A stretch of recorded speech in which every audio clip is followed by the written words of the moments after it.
안철수 후보는 안윤연대 이 말 때문에 대통령실과 좀 갈등을 빚었죠. 뭔가 대통령실의 어떤 기세에 밀리는 듯한 그런 그 말 안 쓰겠다 모습을 보여주면서 이게 지지율 하락으로 이어진 건 아니냐 이런 분석도 있습니다.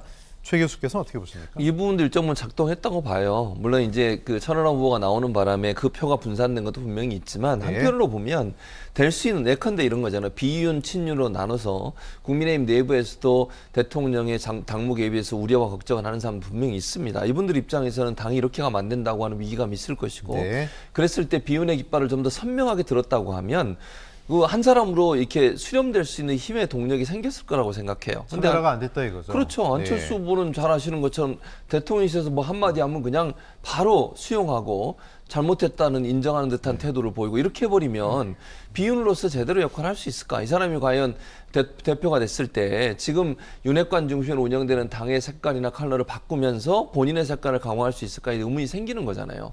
그러다 보니까 표가 분산된다고 저는 봐요. 도리어 지금 천하람 후보가 더 선명하게 얘기하고 있지 않습니까? 네. 윤핵관에 대한 비판도 더 강하게 하고 있고 이런 상황이 되다 보니까 비윤계로 분류되거나 아니면 윤석열 대통령과 대통령실의 그 당무 개입에 대해서 걱정과 우려를 하는 사람들이 도리어 천하람 쪽으로 더 많이 움직이고 있는 것이 보인다고 예. 저는 봐요.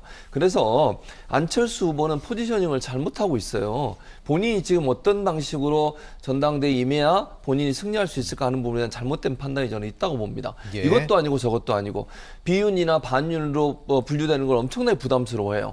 본인은 친윤이라고 계속 주장을 하고. 게다가 공동 정권 창출자기 때문에 더더욱 좀 힘들지 않을까요? 본인이 비윤 쪽에 쓰기도. 그렇기도 하죠. 네. 근데 그렇게 하려면 처음부터 친윤을 계속 얘기했어야죠, 그러면. 예. 근데 그렇게 하면 제가 볼 때는요, 김기현 후보한테 계속 밀릴 수밖에 없어요. 가능성이 점점 떨어진다는 말씀을 드리는 거예요. 아니면 처음부터 그럼 출마를 하지 말든지. 그게 아니라 출마를 하고 본인이 김기현의 대항마로 나왔다고 한다고 하면 비윤의 포지셔닝을 하지 않으면 본인은 득표율을 올릴 수가 없어요, 기본적으로. 네. 왜냐하면 친윤 그룹은 김기현으로 이미 대통령의 마음이 거기에 가 있다는 게 다 증명이 됐기 때문에 그쪽으로 수렴이 될 수밖에 없는 거 네네. 아니겠습니까? 그런 상황에서 본인이 표를 얻을 수 있는 공간이 어디냐 하는 부분을 제대로 파악했어야 되는데 그 부분에 있어서 좀 실기한 부분이 있다. 그런 점에서 본다고 하면 제가 볼 때 안철수 후보가 여기서 더 치고 나가기는 상당히 좀 한계가 있지 않을까 이런 생각이 듭니다.